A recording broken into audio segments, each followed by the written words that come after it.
218வது police தினத்தை ஒட்டி அரச மலேசிய போலீஸ் படையின் இந்து உறுப்பினர்கள் கோலாலம்பூரில் புலாப்போல் எனப்படும் போலீஸ் பயிற்சி மையத்தில் உள்ள ஸ்ரீ மகா முனீஸ்வரர் ஆலயத்தில் சிறப்பு வழிபாடு நடத்தினர்.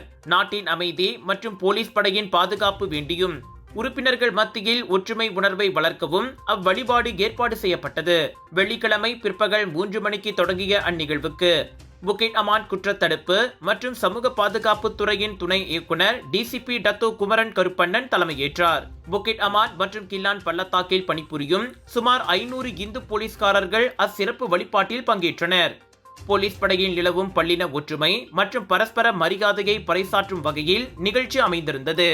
புக்கிட் அமானின் உள்நாட்டு பாதுகாப்பு மற்றும் பொது அமைதி துறையின் துணை இயக்குனர் டிசிபி MV ஸ்ரீகுமார் மாதவன் நாயர், புக்கிட் அமான் சிறப்பு பிரிவின் உதவி இயக்குனர் SECG சீதாதேவி MG நாயர், ஓய்வு பெற்ற போலீஸ் மூத்த அதிகாரி DCP Dato Naranasekaran Thangavelu, DCP Dato Manoharan Ganapathi உள்ளிட்டோரும் அதில் கலந்து சிறப்பித்தனர். விலையோ மலிவு, செலவோ குறைவு, தரமோ உயர்வு, மனமோ நிறைவு. மக்களின் தேர்வு என்ரிகோஸ் முழு ஆடை சத்துள்ள பால் மாவு.